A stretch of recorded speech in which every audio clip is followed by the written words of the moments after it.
नमस्कार दोस्तों, आपका स्वागत है सृष्टि क्लासेस में।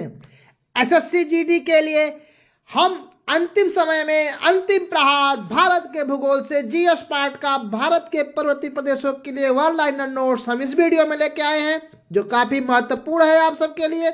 इसलिए आप लोग वीडियो में लास्ट तक बने रहिए, वीडियो को लाइक करिए, चैनल को सब्सक्राइब करिए। चलिए पर्वतीय प्रदेश में सबसे पहले हम हिमालय को देखते हैं। हिमालय श्रेणी, हिमालय दुनिया की सबसे ऊंची पर्वत श्रृंखला है। हिमालय दुनिया की सबसे ऊंची पर्वत श्रृंखला है। यहाँ पे माउंट एवरेस्ट पाया जाता है। हिमालय की लंबाई लगभग 2400 किलोमीटर है। हिमालय की लंबाई लगभग 2400 किलोमीटर जम्मू कश्मीर से लेके लद्दाख से लेके आपका अरुणाचल प्रदेश तक फैला हुआ हिमालय का पर्वतीय प्रदेश है। हिमालय की चौड़ाई 150 से 400 किमी के बीच में है। इसे 3 भागों में बांटा गया है, शिवालिक, हिमाचल और हिमाद्री। शिवालिक हिमालय की सबसे निचली श्रेणी है। हिमालय की सबसे निचली श्रेणी शिवालिक है। हिमाद्री हिमालय की सबसे ऊंची श्रेणी है। ठीक है। गंगोत्री यमुनोत्री ग्लेशियर हिमालय में है। गंगा यमुना का जो ग्लेशियर जहां से उद्गम स्थल, वो कहां से है? हिमालय से ही उनका उद्गम स्थल है। कंचनजंगा 8598 मीटर भारत की सबसे ऊंची चोटी है। नंदा देवी 7816 मीटर उत्तराखंड की सबसे ऊंची चोटी और भारत की दूसरी सबसे बड़ी ऊंची चोटी है। हिमालय भारत, नेपाल, भूटान और चीन के बीच फैला है। हिमालय भारत, नेपाल, भूटान और चीन, इन 4 देशों के बीच में भारत हिमालय का विस्तार है। हिमालय का विस्तार भारत में, नेपाल में, भूटान में और चीन में फैला हुआ है। अब हिमालय से ही काराकोरम श्रेणी, केटू गाडविन ऑस्टिन 8611 भारत की दूसरी सबसे चोटी। सियाचिन ग्लेशियर काराकोरम में स्थित है। सियाचिन ग्लेशियर कहां है? काराकोरम श्रेणी में स्थित है। काराकोरम पर्वत लद्दाख क्षेत्र में स्थित है। सियाचिन दुनिया का सबसे ऊंचा युद्ध क्षेत्र है। गाडविन ऑस्टिन केटू का दूसरा नाम है। केटू का दूसरा क्या नाम है? गाडविन ऑस्टिन। चलिए देखते हैं अरावली पर्वतमाला। अरावली पर्वतमाला भारत की सबसे पुरानी पर्वतमाला है। भारत की नहीं, विश्व की सबसे पुरानी पर्वत श्रृंखलाओं में से एक हमारी अरावली पर्वतमाला है। इसकी लंबाई 800 किमी है।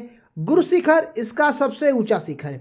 गुरु शिखर जिसकी ऊंचाई 1722 मीटर है, इसका सबसे ऊंचा शिखर अरावली पर्वत का। अरावली राजस्थान, हरियाणा तथा दिल्ली में भी इसका क्षेत्र है। ठीक है। दिल्ली में रायसीना हिल्स, दिल्ली का अरावली पर्वत पर ही स्थित है। अरावली खनिज संपदा में समृद्ध है। अरावली खनिज संपदा में समृद्ध है। ठीक है। अब देखते हैं विंध्याचल पर्वतमाला। विंध्याचल भारत को उत्तर और दक्षिण में विभाजित करता है। जो भारत विंध्याचल पर्वत श्रृंखला है, वो भारत को उत्तर में नॉर्थ और साउथ पर्वत श्रृंखला में विभाजित करता है। यह मध्य प्रदेश और उत्तर प्रदेश में फैली हुई है। इसका जो विस्तार है वो एमपी और यूपी 2 राज्यों में है। ठीक है। इसकी औसत ऊंचाई 300 से 600 मीटर है। यह नर्मदा नदी के उत्तर में स्थित है। ठीक है। नर्मदा नदी के उत्तर में सतना और रीवा इसके मुख्य क्षेत्र है। सतना और रीवा इसके मुख्य क्षेत्र है। और यहीं से सतपुड़ा, नर्मदा विंध्याचल पर्वत और सतपुड़ा पर्वत के बीच से बहने वाली नदी है। सतपुड़ा पर्वतमाला, सतपुड़ा नर्मदा और ताप्ती नदियों के बीच में है। जो सतपुड़ा पर्वतमाला है वो नर्मदा और ताप्ती नदियों के बीच में स्थित है। इसकी सबसे ऊंची चोटी धूपगढ़ 1350 मीटर है। सतपुड़ा मध्य प्रदेश, महाराष्ट्र और छत्तीसगढ़ में पड़ती है। ठीक है। सतपुड़ा जो है वो 3 राज्यों में, मध्य प्रदेश, महाराष्ट्र, छत्तीसगढ़, सबसे अधिक इसका विस्तार मध्य प्रदेश में है। यहाँ घने जंगल और जैव विविधता मिलती है। यहाँ पे काफी घने जंगल और जैव विविधता आपको देखने को मिलेगी। अमरकंटक सतपुड़ा का महत्वपूर्ण स्थल है। ठीक है। पश्चिमी घाट, पश्चिमी घाट को सह्याद्री पर्वत भी कहा जाता है। भारत का पश्चिमी घाट, ये पश्चिमी घाट, ठीक है, इसी को सह्याद्री पर्वत भी कहा जाता है। यह गुजरात से केरल तक फैला है। गुजरात से केरल तक के फैला है। इसकी औसत ऊंचाई 900 से 1600 मीटर है। अन्नामलाई और नीलगिरी पहाड़ियां इसका हिस्सा है। अन्नामलाई और नीलगिरी पहाड़ियां पश्चिमी घाट का हिस्सा है।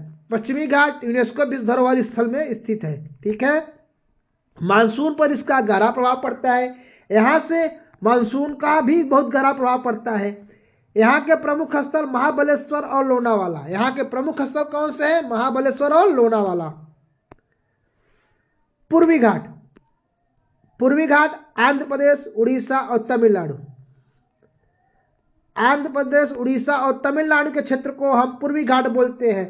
ठीक है, इसकी औसत ऊंचाई 600 से 900 मीटर है। महानदी गोदावरी कृष्णा नदियां इसे काटती हैं। ये नदियां यहां से काट के गिरती हैं।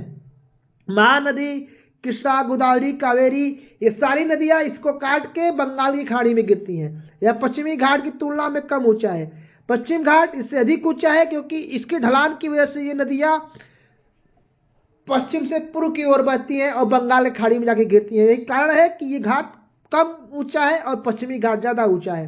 अराकू घाटी, विशाखापट्टनम इसके मुख्य स्थल है। अराकू घाटी और विशाखापट्टनम इसके मुख्य स्थल हैं। लद्दाख और जास्कर रेंज। लद्दाख पर्वत को शीत मरुस्थल कहा जाता है। ठीक है, लद्दाख को क्या कहते हैं? शीत मरुस्थल। पेंगोंग झील लद्दाख में स्थित है, ये इंपॉर्टेंट है। जास्कर रेंज हिमालय की एक शाखा है। जास्कर घाटी में स्पीति नदी बहती है। हेमिस मठ लद्दाख क्षेत्र का प्रसिद्ध स्थल है। हेमिस मठ लद्दाख क्षेत्र का प्रसिद्ध स्थल है। अन्य तथ्य देखते हैं। नीलगिरी पहाड़ियां पश्चिमी और पूर्वी घाट का संगम है। जो नीलगिरी पहाड़ी है वो पश्चिमी घाट और पूर्वी घाट का दोनों का संगम है। धौलाधर हिमालय की एक शाखा जो धर्मशाला के पास है। पश्चिमी घाट भारत का सबसे जैव विविधता वाला क्षेत्र है। पश्चिमी घाट यहाँ पे वर्षा बहुत अधिक होती है, इसलिए यहाँ पे जैव विविधता बहुत ज्यादा पाई जाती है। जैव विविधता से इसे साइलेंट वैली भी बोला जाता है, यानी पश्चिमी घाट को जैव विविधता से भरपूर क्षेत्र मानते हैं। ये रहे महत्वपूर्ण पर्वतीय प्रदेश क्षेत्र जीएस के, जो आपके परीक्षा के दृष्टि से काफी इंपॉर्टेंट है। इसलिए आप लोग वीडियो को दोबारा देखिएगा, सारे फैक्ट्स को नोट करिएगा, अच्छे समझिएगा। प्रश्न यहां से जरूर देखने को मिलेंगे। धन्यवाद।